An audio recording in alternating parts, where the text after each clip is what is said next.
வந்து இன்னைக்கு pan cake தான் गाइस செய்ய போறோம். 2 முட்டை गाइस.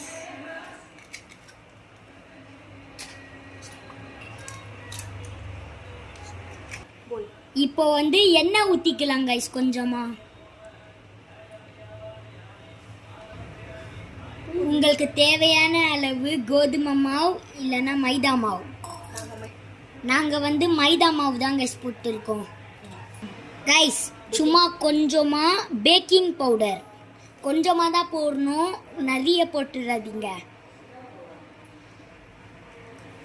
தேவையான அளவு ஸ்வீட்டுக்கு ஏற்ற மாதிரி சாக்லேட், தேவையான அளவு சுகர்.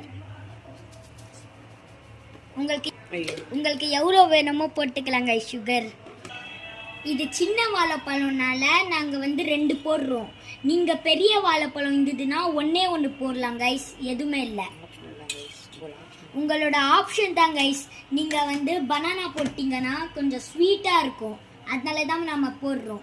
உங்களுக்கு தேவையில்லைன்னா பரவாயில்ல கைஸ். நம்ம எல்லாத்தையும் போட்டு முடிச்சிட்டோம். இப்போ வந்து ட்ருன்னு அறுக்க போகிறோம் கைஸ்.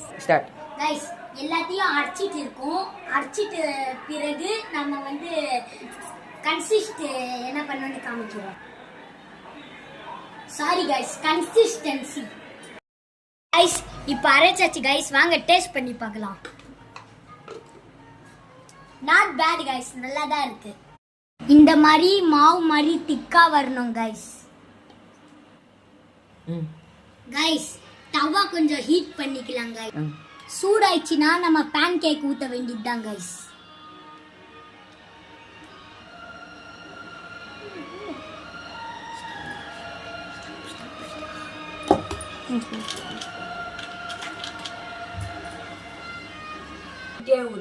நம்ம டேஸ்டுக்காக மேலே சாக்லேட் வச்சிருக்கோம் கைஸ். இப்போ நம்ம வந்து ஓபன் பண்ணி பார்க்கலாம் கைஸ், எவ்வளோ சாஃப்டா இருக்குன்னு பாருங்க நீங்களே. நல்லா சாஃப்டாவே இருக்கு கைஸ். திருப்பி போட்டா இந்த மாதிரி வரணும் கைஸ், நல்லா அழகா. கைஸ் சாக்லேட்டை பாருங்க எவ்வளோ சென்டரா இருக்கு நம்ம போட்ட சாக்லேட். கைஸ் இந்த பேன் கேக் செஞ்சது எங்க அக்கா தான் கைஸ், அர்ஷியா. இந்த வீடியோ பிடிச்சிருந்தா லைக், சப்ஸ்கிரைப், ஷேர், கமெண்ட்ல பண்ணிடுங்க. Thank you. Bye guys. Thanks for watching guys.